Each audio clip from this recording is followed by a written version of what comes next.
Hello बच्चों, आज हम स्टार्ट करने जा रहे हैं सर्कुलर मोशन। इससे पहले आप पढ़ चुके हैं kinematics 1D and kinematics 2D, जिसे बेसिकली हम प्रोजेक्टाइल मोशन भी बोलते हैं। उसके बाद आपने पढ़ा था एनएलएम और फिर आपने पढ़ा वर्क पावर एनर्जी। अब उसी कड़ी में हम आगे एक अगला चैप्टर पढ़ाने जा रहे हैं, दैट इज वो क्या, उसका नाम क्या है, सर्कुलर मोशन। ठीक है, अब सर्कुलर मोशन की अगर बात करते हैं तो अगर हम सबसे पहले डेफिनेशन देखें सर्कुलर मोशन की कि सर्कुलर मोशन हम क्यों पढ़ रहे हैं, तो अगर हम इसकी बात करते हैं तो सर्कुलर मोशन क्या होती है कि जब भी कोई पार्टिकल इस तरह मूव करता है, ध्यान से सुनेगा मेरी डेफिनेशन, कि जब भी कोई पार्टिकल इस तरह से मूव करता है कि उसकी डिस्टेंस एक फिक्स्ड पॉइंट से हमेशा कैसी रहे, कांस्टेंट रहे।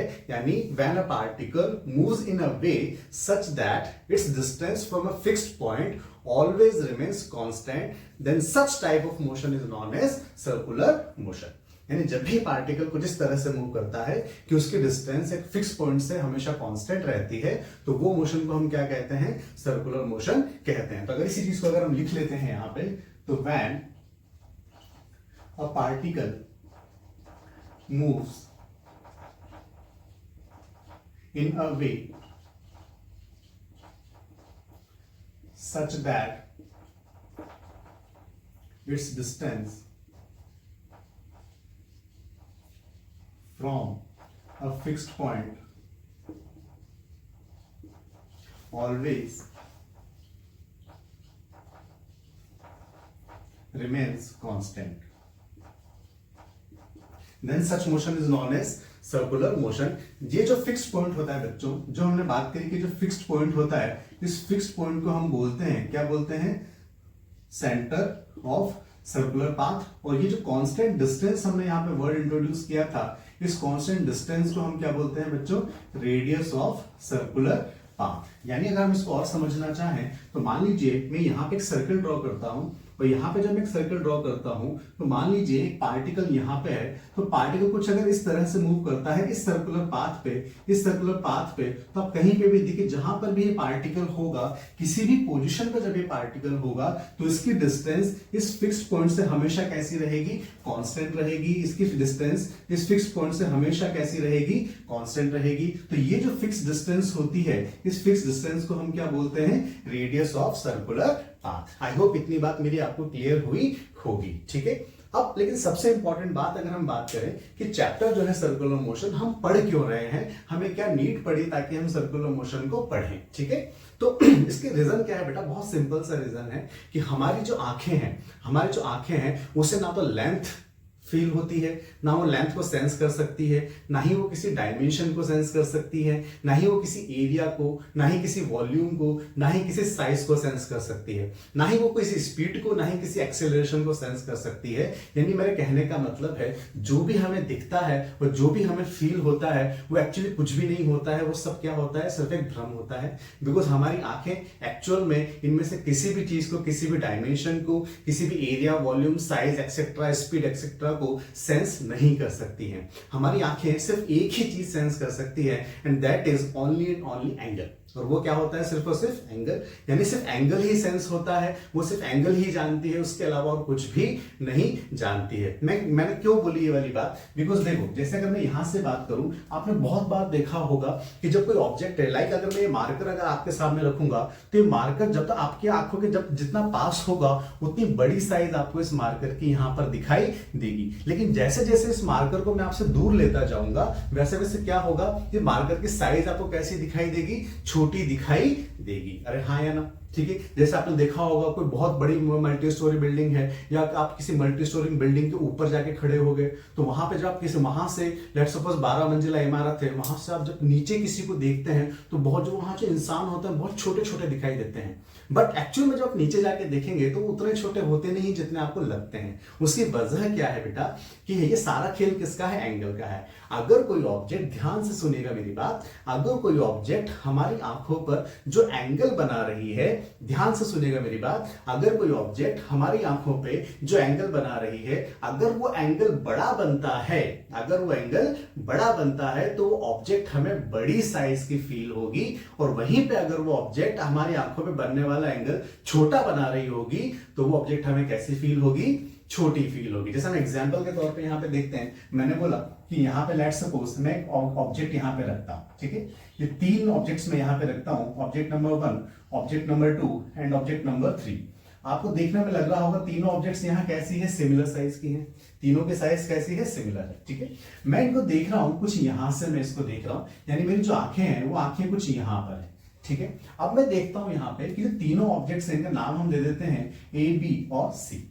ये तीनों जो ऑब्जेक्ट्स हैं ए, बी और सी, ये तीनों हमारी आंखों पे कितना एंगल बना रही हैं। तो मैं देखता हूं यहाँ पे, तो अगर मैं ए वाली ऑब्जेक्ट का देखता हूं तो ये जो एंगल यहाँ पे बना, अगर मैंने इसको नाम दे let that angle be alpha, इस एंगल को मैंने क्या नाम दिया, अल्फा। वहीं पे जो दूसरा मेरे पास ऑब्जेक्ट है, जो दूसरी ऑब्जेक्ट है, ये जो एंगल बना रही है, इसको मैंने नाम दे दिया कुछ बीटा। कोई दिक्कत वाली बात? जो ऑब्जेक्ट ए है, ये हमारी आंखों पे जो एंगल बना रही है उसे मैंने एंगल अल्फा बोल दिया। जो ऑब्जेक्ट बी है, इससे मैंने, ये जो ऑब्जेक्ट बी हमारी आंखों पे जो एंगल बना रही है उसे मैंने बीटा बोल दिया। And similar way, in the similar way, जो ऑब्जेक्ट सी है वो हमारी आंखों पे जो एंगल बना रही होगी उसे मैंने गामा बोल दिया। कोई दिक्कत वाली बात?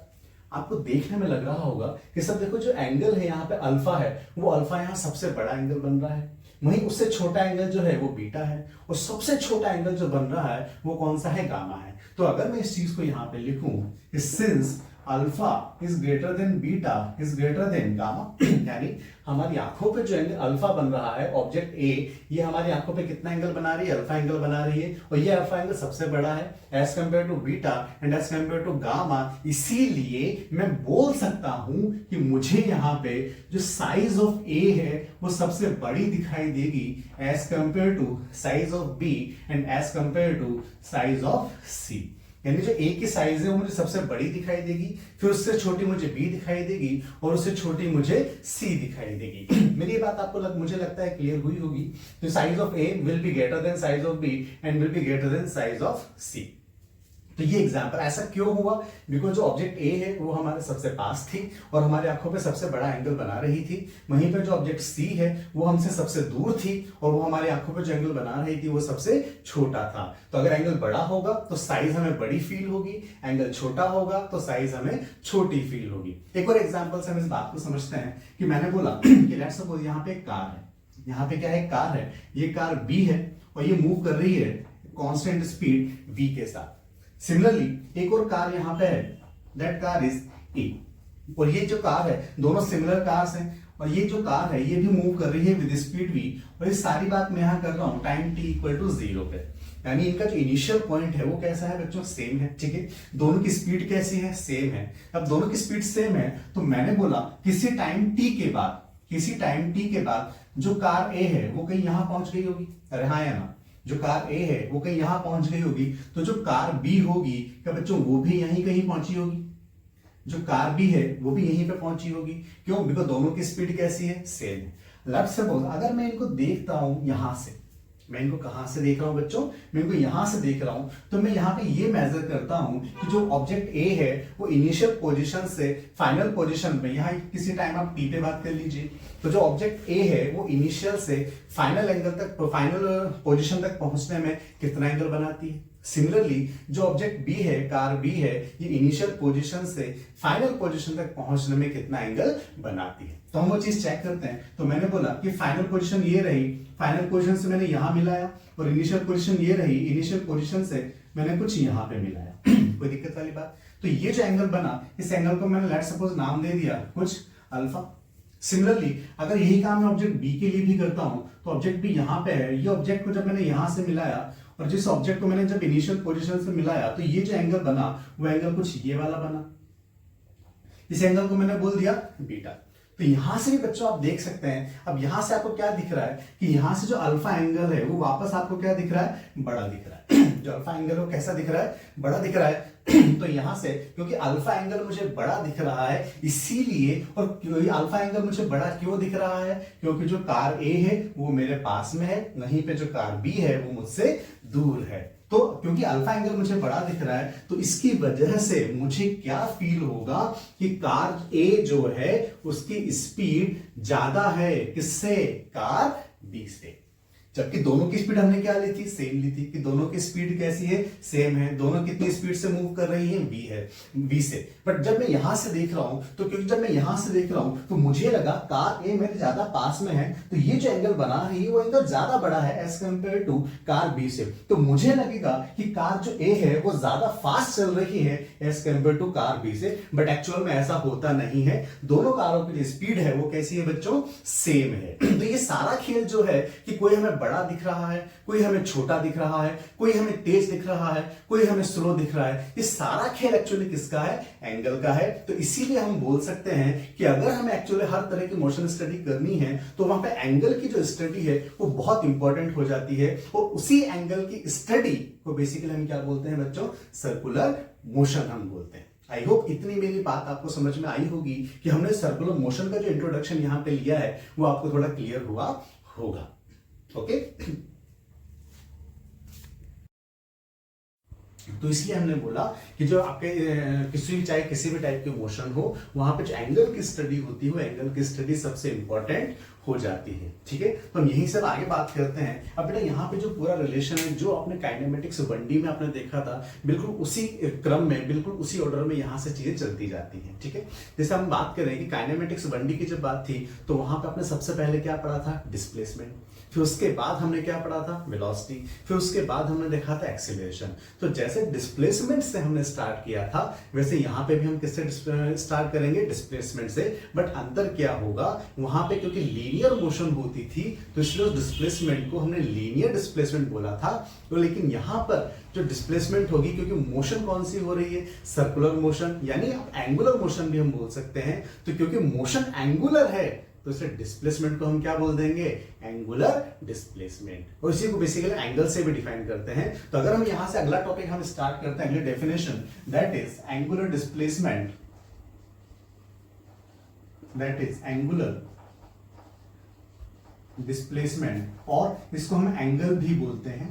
ठीक है, इसको डिनोट किससे करते हैं बच्चों, थीटा से। किससे डिनोट करते हैं, थीटा से। तो अब हम ये देखते हैं कि जो एंगुलर डिस्प्लेसमेंट होती है वो क्या होती है। तो देखो यहां से लेट्स सपोज मैंने क्या बनाया, एक डायग्राम बनाया कि कोई पार्टिकल है वो सर्कुलर मोशन कर रहा है। ये पार्टिकल यहाँ पे सर्कुलर मोशन कर रहा है, तो लेट्स सपोज ये पार्टिकल पहले यहां था, ये इसकी इनिशियल पोजीशन थी। लेट्स आप इसको इनिशियल पोजीशन आप बोल दो, ये इसकी कौन सी पोजीशन है, इनिशियल पोजीशन है। तो ये जो होगा ये इसका रेडियस फैक्टर हो जाएगा, अरे हाँ या ना, ये क्या हो जाएगा, इसका रेडियस फैक्टर हो जाएगा। आफ्टर, और ये आप ले लो टाइम t इक्वल टू 0 पे। ठीक है, t इक्वल टू 0 पे कुछ टाइम बाद, जैसे कुछ टाइम यहां से निकलेगा, ये पार्टिकल जब यहां से सर्कुलर पाथ पर मूव करेगा, तो लेट्स सपोज मैंने माना कि कुछ टाइम बाद कुछ यहां चला गया होगा, हाँ या ना। तो ये जो पोजीशन होगी इसकी, ये पोजीशन होगी फाइनल पोजीशन। ठीक है, तो इस इनिशियल पोजीशन से फाइनल पोजीशन तक जाने में कितना एंगल का चेंज हुआ, इसने कितना रिवॉल्यूशन किया, that revolution, that amount of revolution is known as angular displacement और एंगल। यानी अपनी प्रारंभिक अवस्था से अंतिम अवस्था तक जाने में इसने जितने कोण बनाया होगा वही कोण बेसिकली हम क्या बोलते हैं, कोणीय विस्थापन हम बोलते हैं, या उसी को हम कोण भी कहते हैं। मुझे उम्मीद है इतनी बात आपको समझ में आई होगी। हम इसको इस तरह से भी डिफाइन कर सकते हैं कि जो कोण को हम और कैसे बता सकते हैं, कोण बेसिकली होता क्या है, दिशा। कोण होता क्या है, दिशा।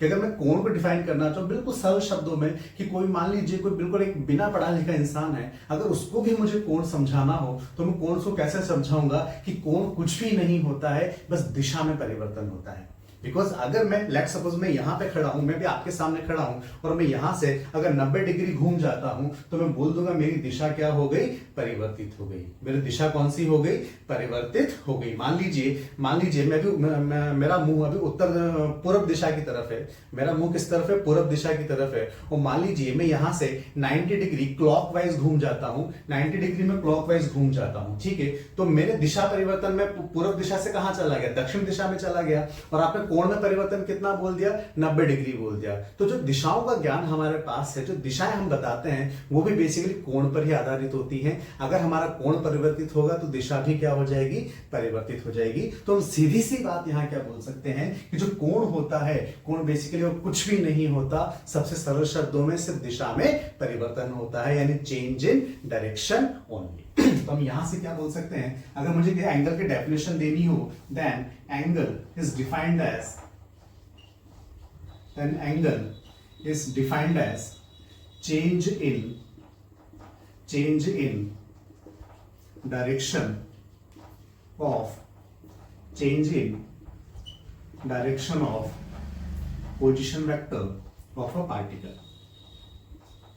Change in direction of position vector of a particle, जो भी पार्टिकल होगा उसके पोजीशन वेक्टर की डायरेक्शन में जो चेंज होगा उसी को हम क्या बोल देते हैं, एंगल बोल देते हैं। ठीक है बच्चों, एंगल का फॉर्मूला आपने जब फर्स्ट क्लास में पढ़ा था तो एंगल का फॉर्मूला हमने क्या दिया था, arc length upon radius, arc length upon radius. ठीक है, that is L by R। इसकी अगर हम यूनिट की बात करेंगे तो यूनिट आप सबको पता है, इसकी दो यूनिट होती है, एक कौन कौन सी, रेडियन एंड डिग्री, और इसमें ऐसा यूनिट जो होती है वो कौन सी होती है बेटा, रेडियन हमारी ऐसा यूनिट होती है। फिर अगली बात, बहुत इंपॉर्टेंट बात, कि जो आपके पास जो एंगल होता है कि सर जो एंगल है वो स्केलर क्वांटिटी है या वेक्टर क्वांटिटी है, जो एंगल स्केलर क्वांटिटी है या वेक्टर क्वांटिटी है। तो अगर हम यहाँ पे देखें कि एंगल ना तो स्केलर क्वांटिटी है ना ही वेक्टर क्वांटिटी है, इनिशियली हमें लगता था, शुरुआत में जब हमने एंगल को पढ़ने के बारे में सोचा तो हमें लगता था कि जो एंगल है वो वेक्टर क्वांटिटी है, और इसी अकॉर्डिंग हमने क्या दे दी, उसकी दिशा दे दी है, हमने उसे दिशा प्रदान कर दी जो हम राइट हैंड थंब रूल से निकालते हैं। बट लेटर ऑन जैसे जैसे हम आगे बढ़ते गए तब हमें पता चला कि एक्चुअल में एंगल को हम पूर्णतया सदिश राशि नहीं बोल सकते, एंगल को हम कंप्लीटली वेक्टर क्वांटिटी नहीं बोल सकते। क्यों नहीं बोल सकते, क्योंकि जो एंगल का अगर कोई भी क्वांटिटी वेक्टर होगी, बेटा ध्यान से सुनना मेरी बात, अगर कोई भी क्वांटिटी वेक्टर क्वांटिटी होगी तो उसके लिए मस्ट है कि that must be obey commutative law, that must be obey commutative law.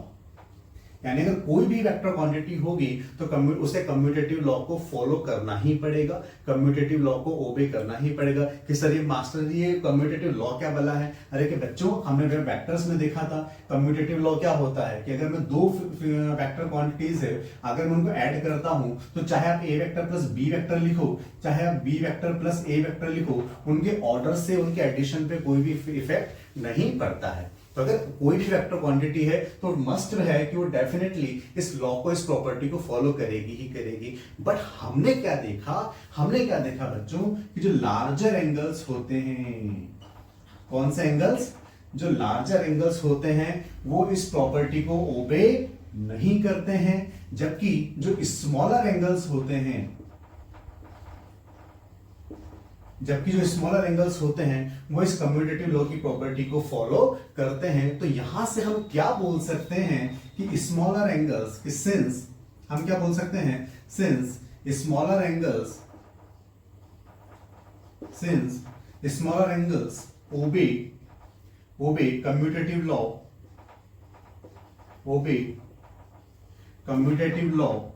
since smaller angles obey commutative law, so we treated them as vector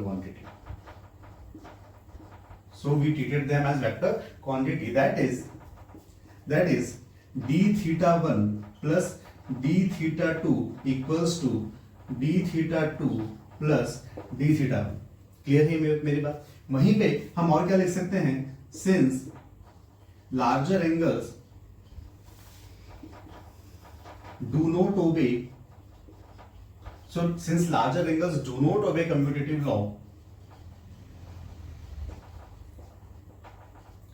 law, they are treated as scalar quantity.